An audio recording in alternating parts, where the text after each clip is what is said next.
is that we'll be starting with the official program 30 minutes late. That unfortunately is unavoidable. Our minister was called to a very urgent parliamentary portfolio committee meeting, and of course, as we all learned, one of the lessons we've learned during the COVID-19 pandemic is to use all the various opportunities digital platforms have formed, very much consistent with the focus of this conference. So the minister is not in Cape Town, he's not in Parliament, he's actually in this building. Speaking to our portfolio committee in a room next door, and he's going to be with us in the next 3-4 minutes, and then we will start the program. So again, this is not the minister personally and the department. We do not like not being careful with people's time, because we value your time. We know that your presence here today is an investment of your time. So thank you very much for that understanding, and I can assure you that if the minister did have to honor this commitment in the portfolio committee, it's not only because of our commitment to our democracy, but also very much for his commitment to the science and innovation portfolio. So just for a bit of informal background, whilst we wait the formal start of proceedings, and the motivation for why the Department of Science and Innovation, through our Science Diplomacy Capital for Africa platform, is hosting event, and it's really threefold. I'm sure no one in this room needs to be convinced of the important role digital research and digital innovation plays in advancing inclusive and sustainable development. And as we as a global community is asked to respond to many key societal challenges, we believe that digital research and innovation is a key part of that response, and that's what we wanted to do. We wanted to bring together public sector, private sector, international partners to interrogate the role of what investment in digital research and innovation should play in responding to key societal challenges. So that's the first focus. The second focus, also very much a strategic priority for our department, is the Pan-African agenda. Now, during the weeks, you will hear the next 3 days about a long history IST-Africa has played in advancing Pan-African collaboration. And after the COVID-19 pandemic, when the event couldn't take place, we thought it was time to resuscitate IST-Africa. So today is very much a new start. And then lastly, we believe in our world, science knows no borders, and in a time when multilateralism and solidarity is under threat, certainly no effort should be spared to invite international cooperation. So I see my colleague is signaling to me that the minister is arriving. Also, just that you know that the minister's address will be broadcast live on South African Broadcasting Corporation, the SABC. So when the minister speaks, if we could just please kindly ask for your complete science, as would normally be the case. So thank you again very much for your indulgence, and we're going to start any minute now.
Good morning again, ladies and gentlemen.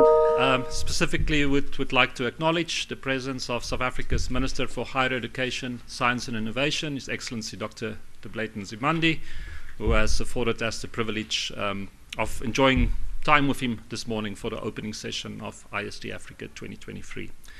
Honourable Minister, we've already discussed with the audience the very important reasons why we are gathered here today.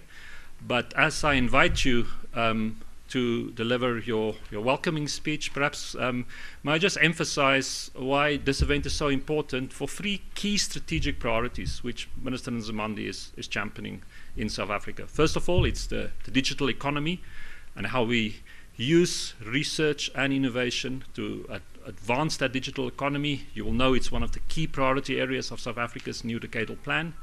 The Minister is also firmly committed and is investing a lot of his time to advance the Pan-African agenda for research and innovation, a truly African-owned agenda where Africa invests in its own capabilities, and that's very much aligned with our focus here. And then, of course, lastly, science diplomacy as an instrument for fostering multilateralism, partnership, and friendship. Minister, thank you again for your time. It's a huge privilege for us to be able to listen to you this morning, and I have the privilege to invite you to the floor.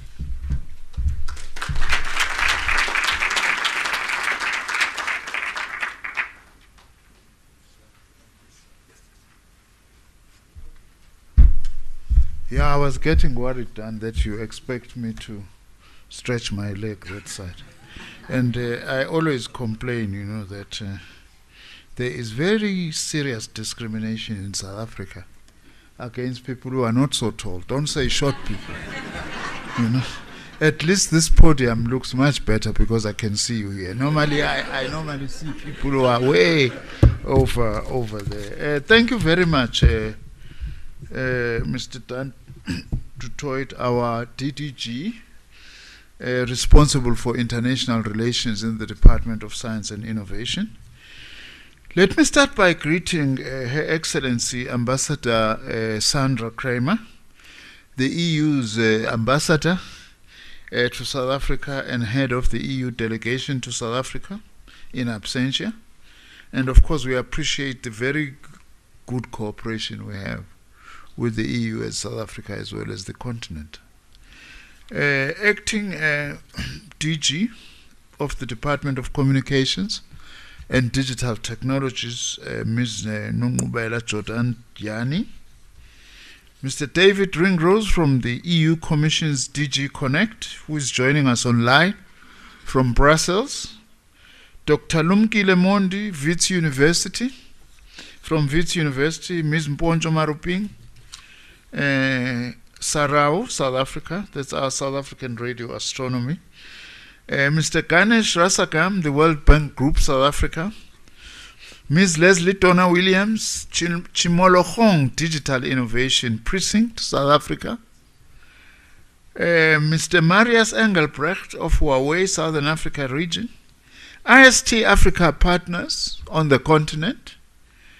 Government representatives and industry representatives who are here, members of the research community, distinguished guests, all members who are participating, and members of the media. Good morning and welcome to the IST-Africa Conference being hosted by my Department of Science and Innovation. I would also like to welcome and appreciate the team from the International Information Management Corporation, IIMC Ireland, and representatives from ministries and national councils responsible for information society in our African continent, who worked with the DSI team to put this conference together. It is an opportune moment that such a discussion is taking place and starting on the last day of the Africa Month, as we celebrated Africa Day on the 25th of May. Africa Day is an opportunity to celebrate African diversity and successes and to highlight the cultural and economic potential that exists on the African continent. Now that I see one ambassador coming in, when I acknowledge Ambassador Sandra Kramer, I should have said, and all other ambassadors who are here. I really do apologize about that, but it means I still need a bit more training on diplomatic protocols. Ambassador of the Western Sahara is here with us. Thank you very much too, and others who are here. Now, I was saying that this conference provides us with another opportunity not only to reflect, but to come up with solutions as we continue to grapple with some of the most pressing challenges of our time. Given the multitude of global challenges that we face, including climate change, food security, health, energy, amongst others, there is an increasingly important role that ICT, information and communications technologies, can play and should play in providing possible solutions. Within this context, equally, there is also an important role for international cooperation in science, technology, and innovation in providing innovative solutions. The world is faced broadly with the same kinds of problems, especially in the wake of climate change and its implications. But the impact of these global challenges on the African continent, they take a particularly unique form, which is why there is a need for an African research agenda to tackle African problems, some of whom are global problems, but with particular impact on our continent. I'm saying this also because, ladies and gentlemen, science knows no borders. It's very important to say this. Always remember on COVID, Dan, this American friend of mine who always says that some of the developed countries were wanting to provide vaccines, prioritizing themselves, as if any pandemic can be contained and be dealt with in one part of the country, of the world, and not the rest. This American friend of mine says that is like we are all swimming in a swimming pool and then we say, here is a corner that we are reserving for those who want to pee, and hope that the rest of the swimming pool won't be affected. Just as science knows no boundaries, problems that we are facing, many of them, like the age of pandemics that we have entered into, knows no boundaries. It is for this reason that the theme, for instance, for my budget vote, which I tabled in Parliament last week, was using science, technology, and innovation to grow our country and together resolve its challenges. South Africa's investment in science, technology, and innovation, which if I can share this with you for a bit, is driven by our government's objective to accelerate sustainable and inclusive economic growth. It's a global problem as well. We need global and inclusive economic growth. It's something very important to also use science to fight against unequal and uneven development in the world. That is why, by the way, when we hosted the World Science Forum in December last year, its theme was Science for Social Justice. It's very important. As government, we are guided by South Africa's National Development Plan, which is a comprehensive growth and development strategy for our country, which emphasizes the role of science, technology, and innovation in achieving its Vision 2030. Through our white paper on science and innovation, our government has adopted what we call a whole-of-society approach to innovation, which is implemented by our 10-year strategy, 2021 to 2031, which we call the Decadal Plan, which is the implementation mechanism of our white paper and has become one of the key instruments for South Africa's economic reconstruction and recovery plan, and also as part of building a capable state. On a global level, our decadal plan, we see it as also responding to the objectives of the Sustainable Development Goals of the United Nations, the SDGs. One of the key objectives of our decadal plan include accelerating the implementation of the Pan-African Science Technology Innovation Agenda and focusing on inclusivity, transformation, SMME support, and job creation, amongst others. As South Africa, we are absolutely clear. We are not an island. We are part of the African continent. Whatever advantage we may have, the fact that we have got the single largest public university system and the single largest science infrastructure on the continent means that those platforms must also be used for the development of the continent as a whole, over and above our own national objectives. As a department, We recognize that there's been rapid technological change, driven primarily by technology that enables the fusion of the physical and digital worlds. To adequately respond to this rapid technological change, the decadal plan has identified a number of what we call five foundational digital domains. That is, firstly, artificial intelligence, robotics, and cybernetics. 2, augmented or virtual or mixed reality. 3, modeling and simulation. 4, blockchain and cybersecurity. And 5, Internet of Things and cloud computing, in which South Africa will focus its resources in the next 10 years. The aim is to build foundational capabilities in these domains over the next 10 years. By the way, when we say that we are part of the African continent, I also do need to say here that we are amongst the top 5 countries in the world who have foreign students studying in our country. And 70% of those students come from the rest of the African continent. So it's not theory that we are talking about. It's really very practical. Sometimes when we've got problems here and there, people tend to categorize South Africa as a xenophobic country. We are not a xenophobic country. We are part of the African continent. It's very important. In order to ensure that we encourage innovation, we have established an innovation fund, and this year we are committed to upscale its implementation in order to support the early development and expansion stages of technology-based South African firms. We also remain resolute to increase our gross domestic investment in research and development as a percentage of gross domestic product, with the aim of achieving our national development plan's target of having 1.5% spend of our GDP into science, technology, and innovation. That still remains our goal. Our Department of Science and Innovation has also established a 10-year foundational digital capabilities research program, which is the anchor intervention in support of our decadal plan priority.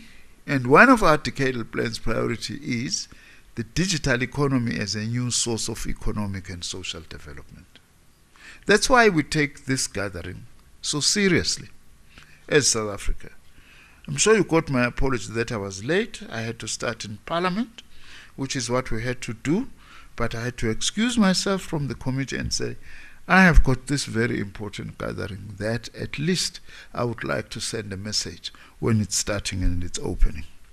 So our foundational digital capabilities research program is deliberate on building the foundational digital capabilities that are required to form the building blocks of application development and customization within all the economic sectors that could be leveraged for South Africa to leapfrog into the digital economy space.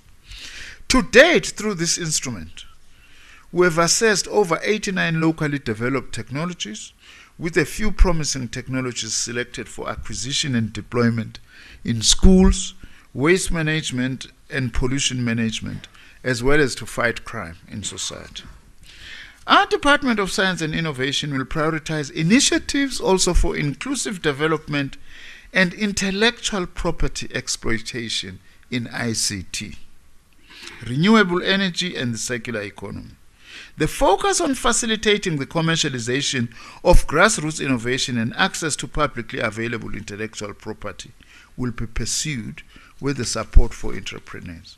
We are still concerned, by the way, that a lot of research products from our continent get IPs from outside the continent.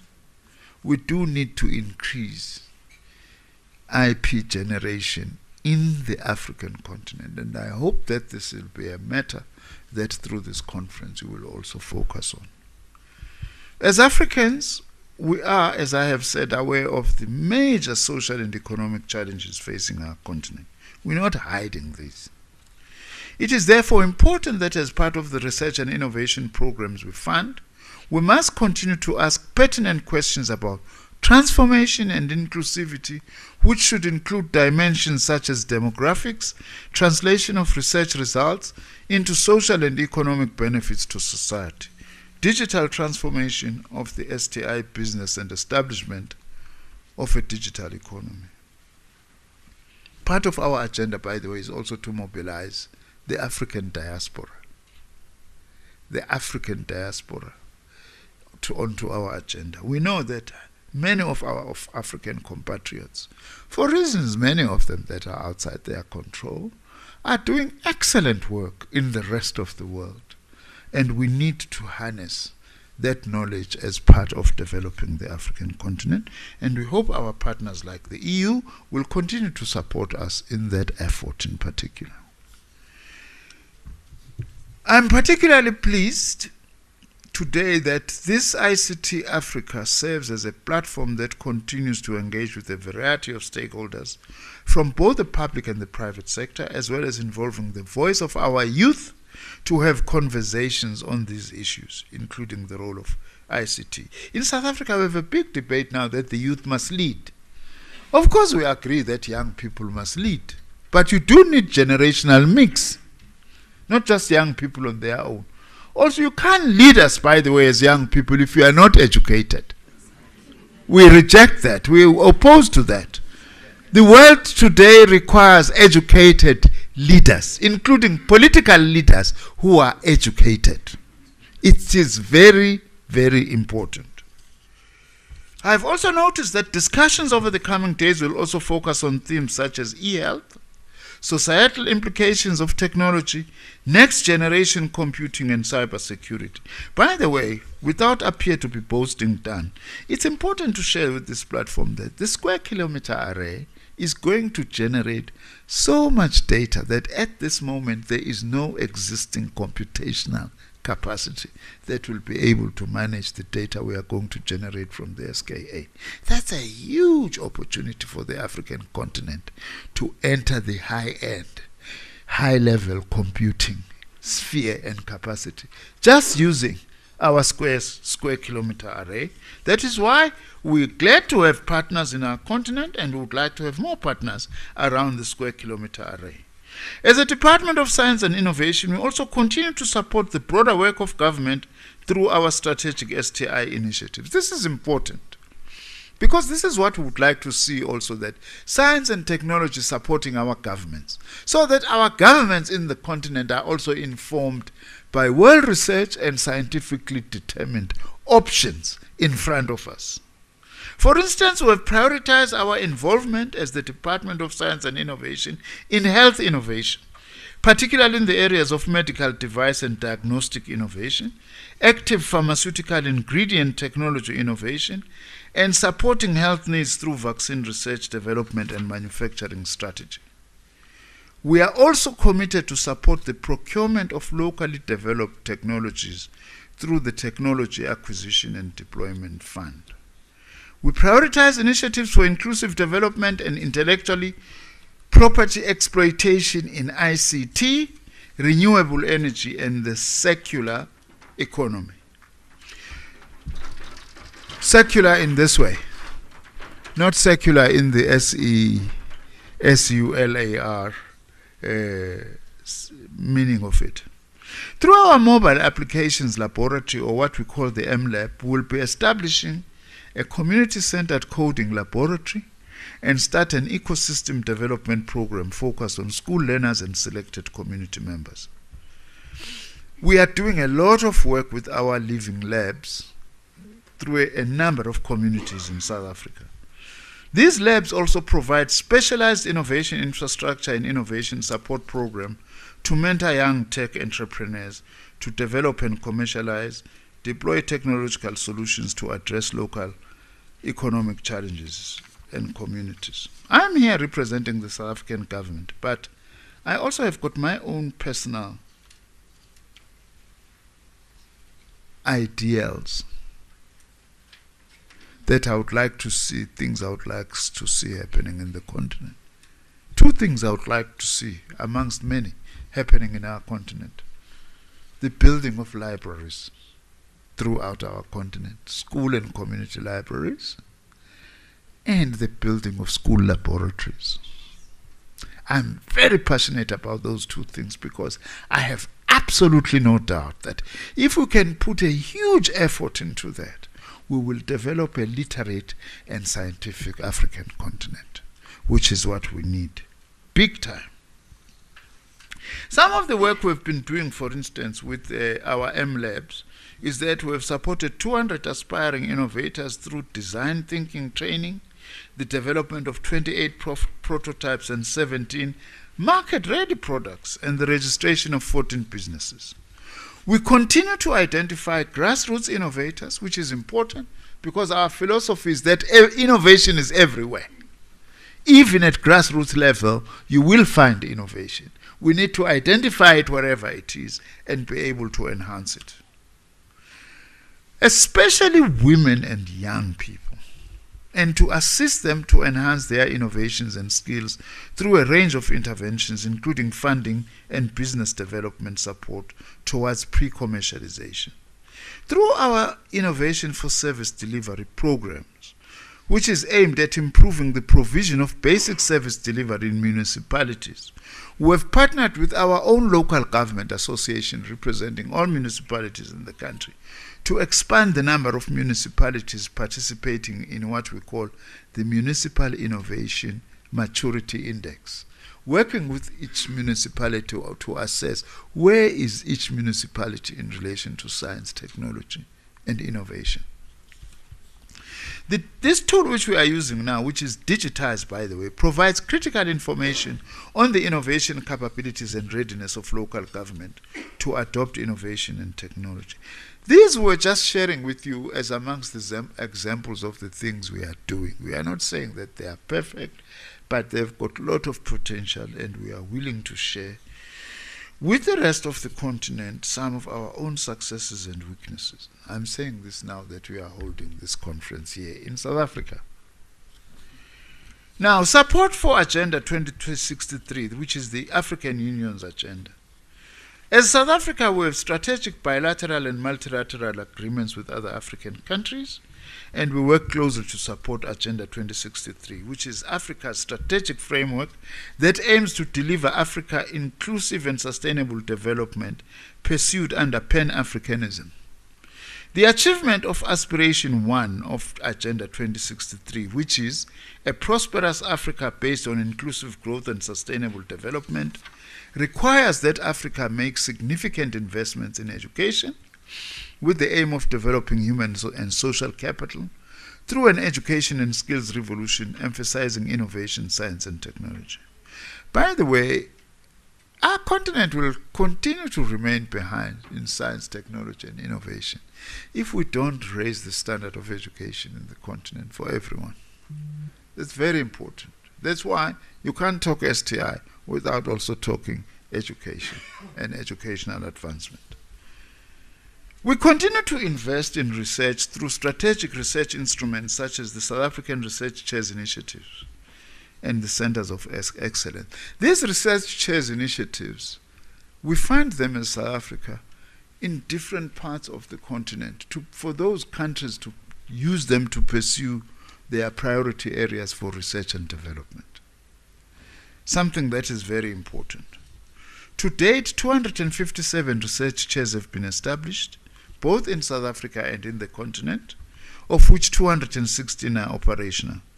Of the operational chairs, 48% are held by women. Now, this is a big achievement from where we come from, but it's still not enough. We would like to see more women leading in this. I have already said something about the square kilometer array, that we continue to work with our partners in the continent, and we see the SKA serving as a springboard towards enhanced digital drivers for growth, as I have already indicated with the computational capacity that we will have to create out of this. We have already commenced, let me say so, with the construction of the SKA project in South Africa. Those big dishes, now we've started with them. And it's going to be the single largest astronomy infrastructure in the world, located here in our continent. Our construction, together with that of Australia, forms the biggest ever radio telescope array. And it is estimated that these two sites will together create 710 petabytes of science data when fully operational in 2029. It's therefore expected that astronomers can get 50 years or more of transformational science just through the square kilometer array alone. This initiative is expected to boost science awareness and outreach, stimulate science tourism in the region, and create employment. By the way, this issue of science tourism is very important because there is lots of scientific developments in our continent. We can even use it to promote tourism generally through science tourism into the African continent. Another area that I'm very passionate about is artificial intelligence.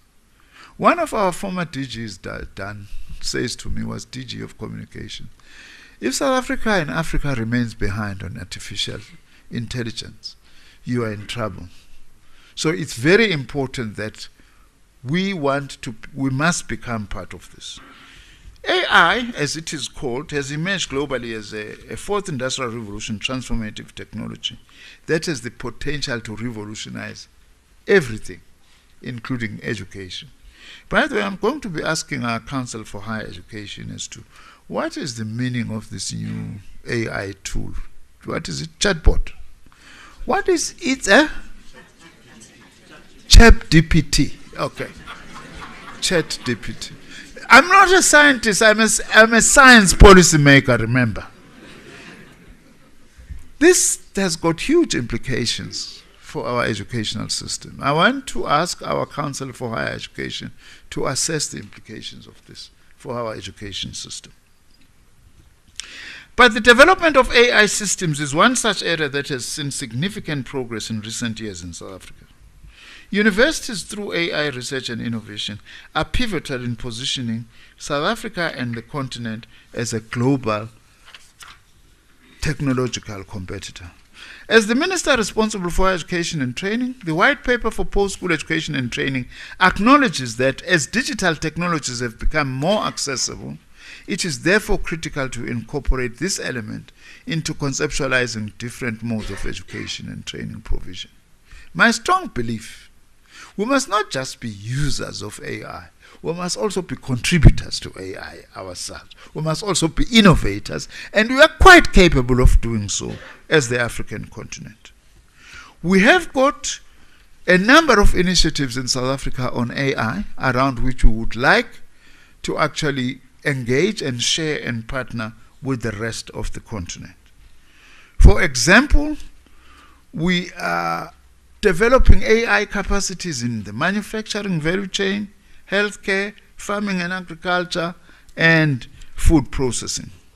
Some of these initiatives are working together with the AI Institute of South Africa, which has got a great potential even to help fight the problem of youth unemployment by imparting the much-needed modern skills that will turn them into job creators, innovators, and shapers of this 21st century. A number of catalytic projects that we have established in this area. In conclusion, I hope that the objectives of the IST-Africa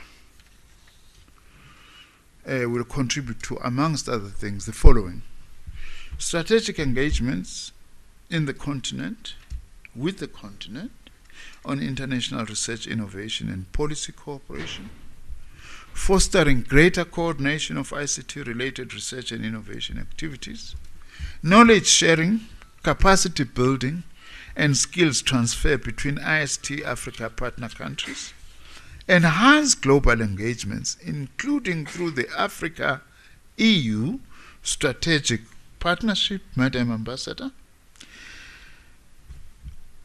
that is ICT-enabled research and innovation supporting sustainable development, and also out of this gathering also begin to reflect and enrich the supporting of science, technology and innovation strategy for Africa, STISA 2024. I also hope that the conference engagements over the next few days will also serve to strengthen partnerships and cooperation in STI within our continent.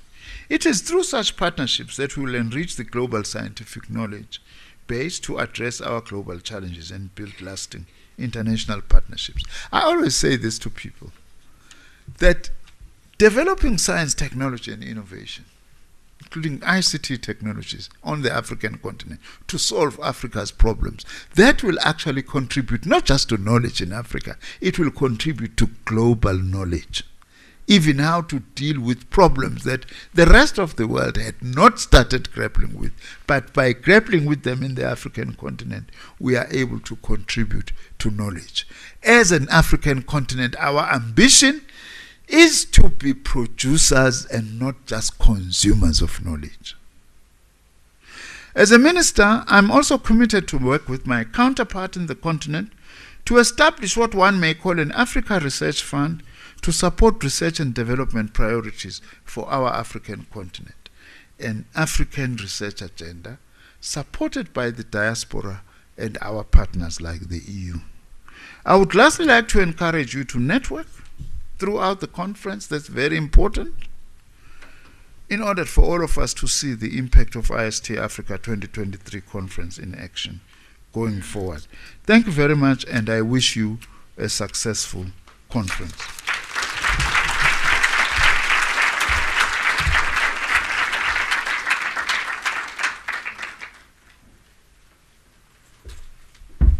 Thank you very much, Honourable Minister. I think your directives, your guidance to this event is very clear. Our deliberations should be focused on ensuring that research and innovation is sensitive to the needs of our society to advance social justice.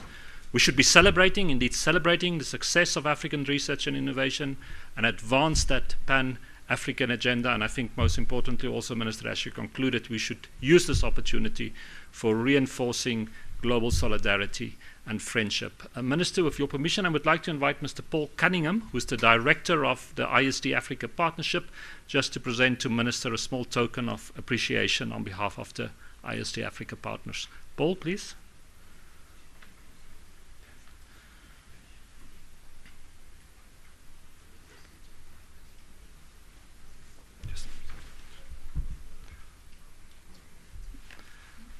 Yes. Yes, for the first. So that there's evidence.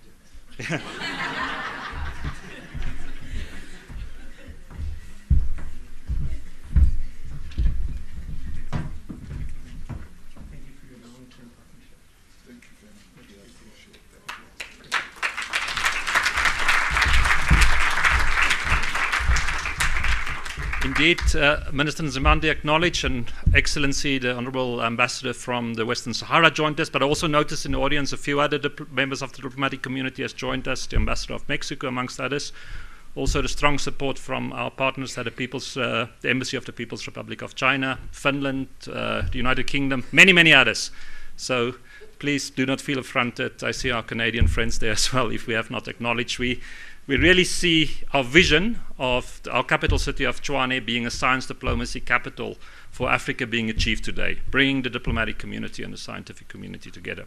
IST-Africa has a long and a proud history. First event was organized in this very building in 2006, just when Dr. Phil Majwacha, our DG, was appointed for the first time. And if IST-Africa over the years were able to sustain its influence for advancing ICT research in Africa, but specifically partnerships between Africa and Europe, it's in no small part due to the consistent support the partnership received from the European Union over many years. And we therefore thought it would be appropriate to invite Ambassador Sandra Kramer, the European Union's ambassador in South Africa, and a strong and a much valued friend of science and innovation in South Africa, to address us. Ambassador, please.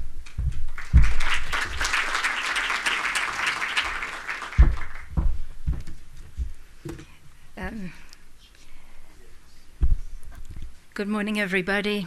Thank you very much for the honor and the pleasure to having me. Just a few words, but before that, just a very warm greeting to Minister of Department of Science and Innovation, Minister Nzimande.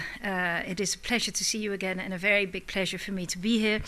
Also, DG and the DDG of the department, and distinguished members of other departments. And of course, colleagues at DSI, of the Diplomatic Corps, acknowledging them as well, and some of the European Union member states that are here, which the DDG just pointed out. I'm very glad. I'm also very glad that one of my esteemed colleagues is online, director in the Department for Digital Affairs, Thibaut Kleiner, and possibly also David Ringrose, so I send my greetings to them. I've learned one thing in South Africa already, and that is when I say all protocols observed, everything is fine. So I'm going to say all protocols observed, and I hope that I've acknowledged everyone. And I'm always very, very pleased to speak on our very dynamic and ongoing partnership with South Africa and the European Union.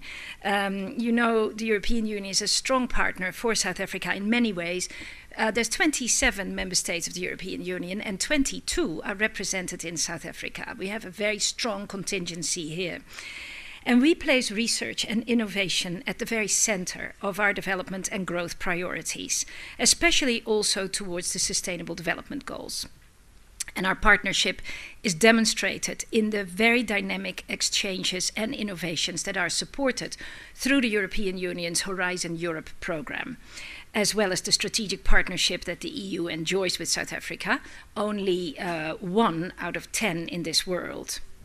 So let me bring 3 points to your attention, very briefly. Number 1, South Africa is currently ranked 8 out of the 200-something countries in terms of budget share and participation of the funding received from the Horizon Europe program.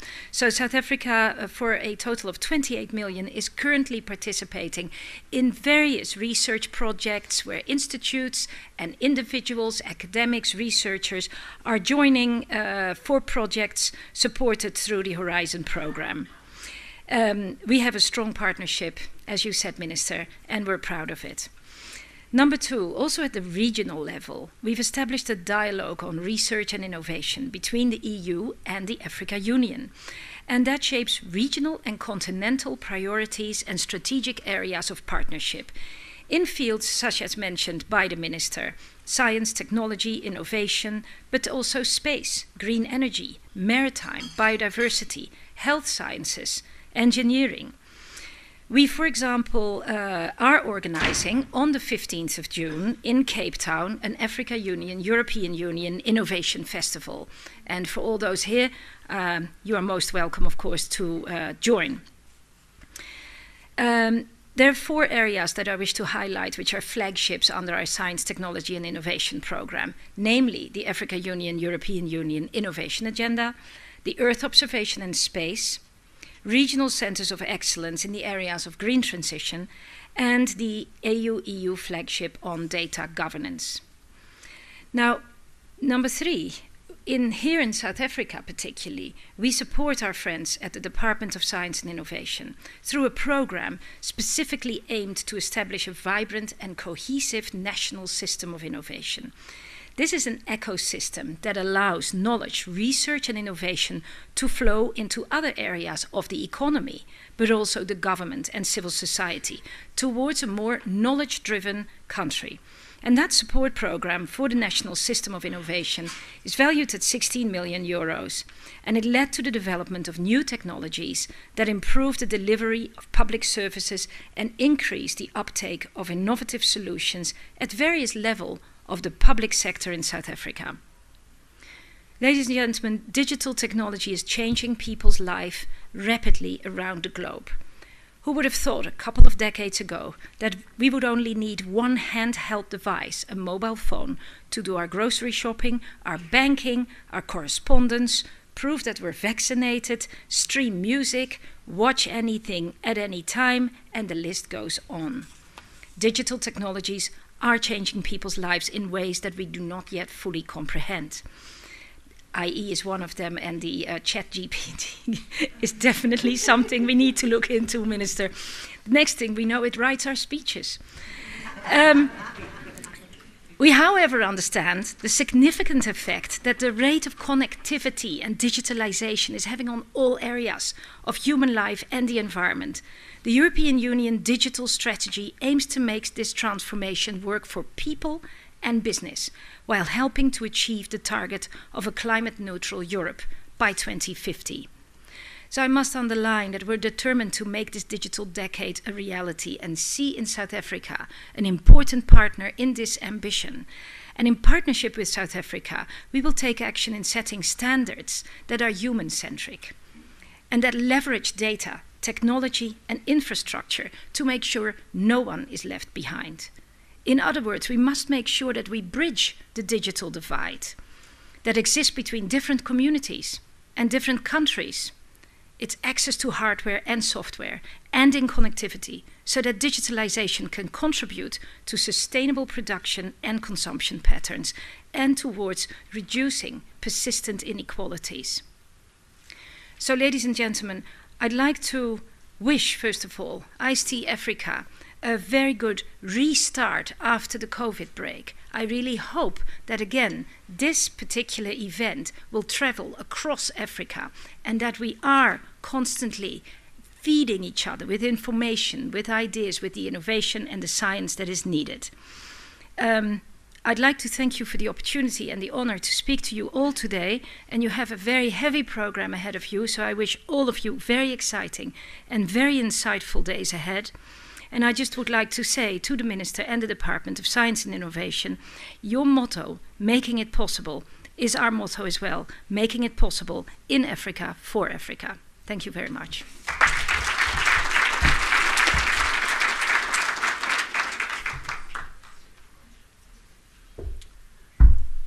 Thank you very much, Ambassador, for those words and indeed the firm hand of friendship and partnership and extended. And I'm sure the Minister will permit me to say that we will reciprocate, as indeed with all our partners here.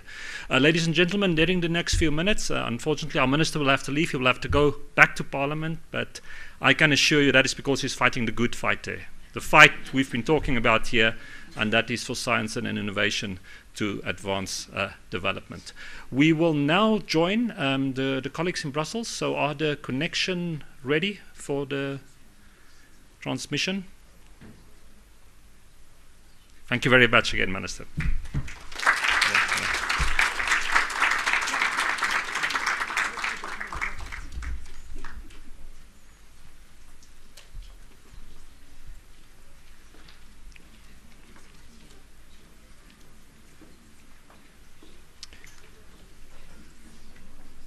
It's always a bit ironic at an event focused on digital technology that we have challenges.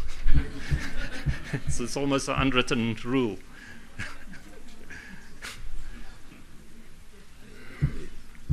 Can I just get a signal from someone if what is happening?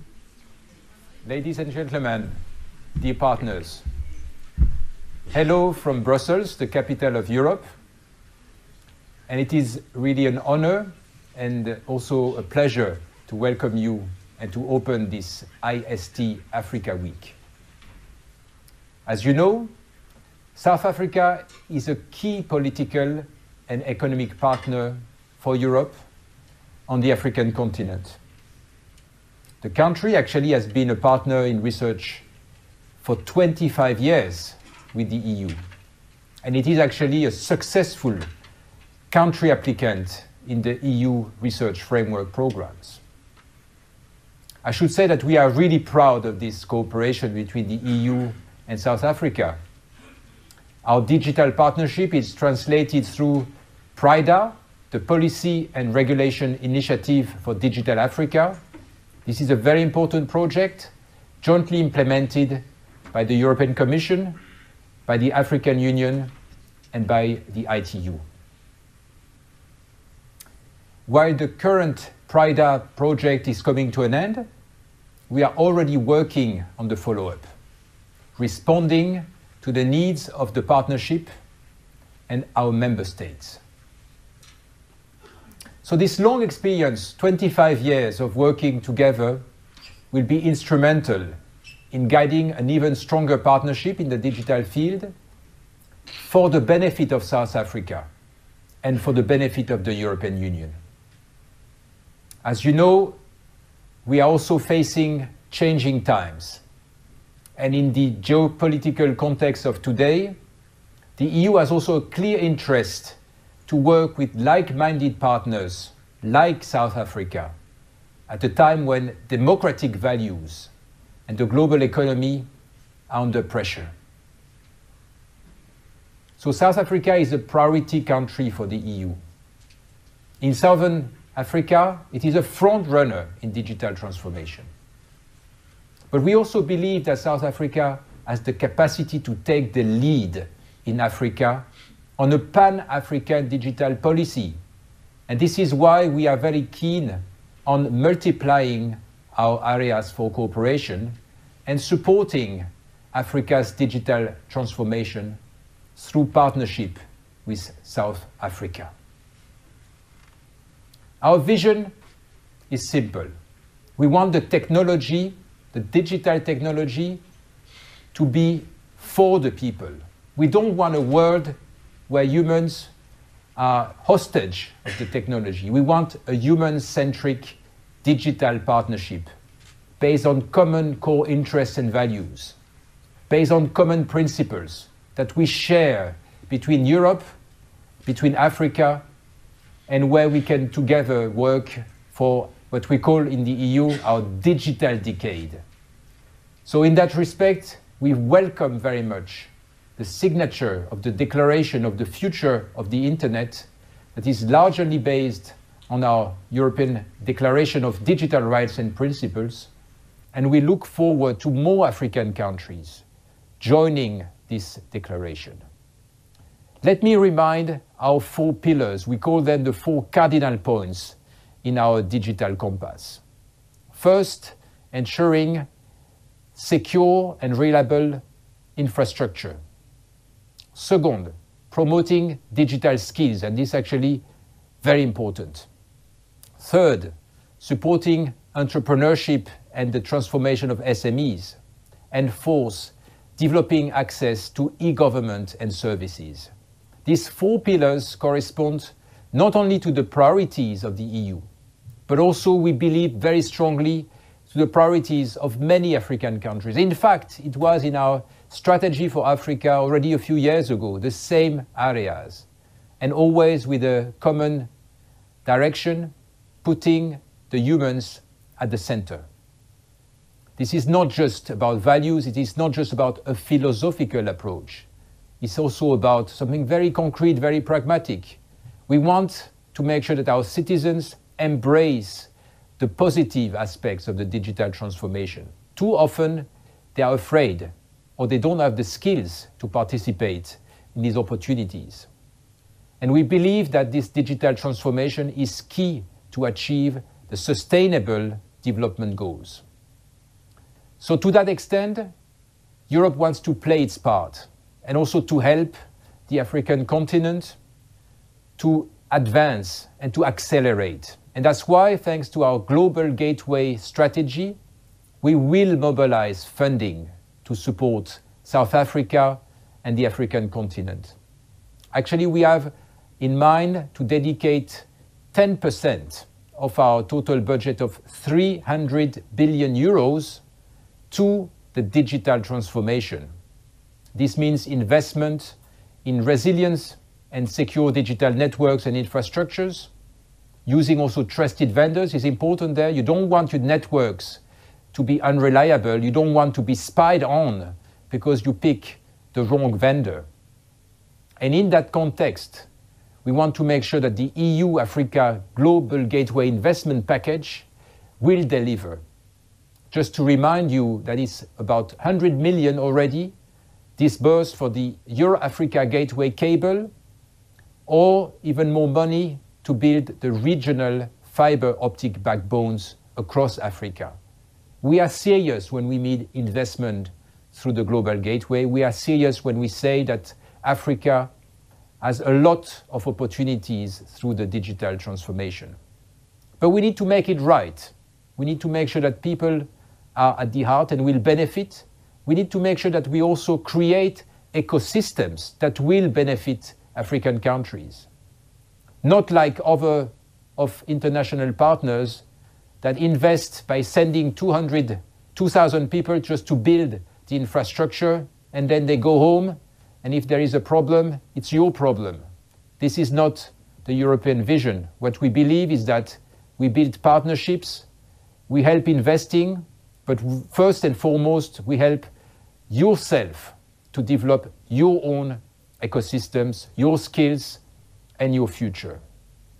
So in that respect, I would flag the 5G toolbox as an important tool so that cybersecurity is also at the heart of our networks, and so that you make sure in Europe, but also in Africa, that the networks deliver what they should.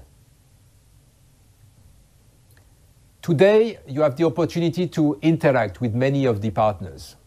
And I would commend really the African business communities.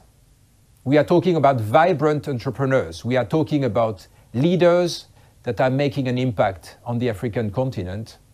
We are talking about business partners for Europe as well.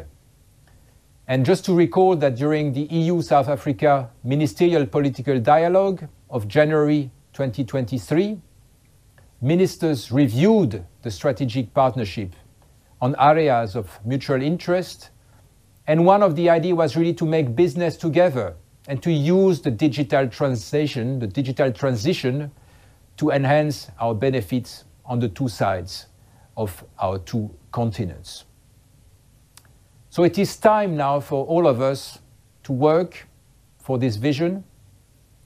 And we all know that South Africa, as a key member of the African Union, has the capacity to take the lead and to make sure that through Smart Africa Network, through the D4D Hub, we can work together for a better future. So ladies and gentlemen, once again, many thanks for inviting me, and I wish you a fantastic event, fantastic discussions, and just to repeat that the EU is by your side as a partner and also as an opportunity for further work and further investment. Thank you.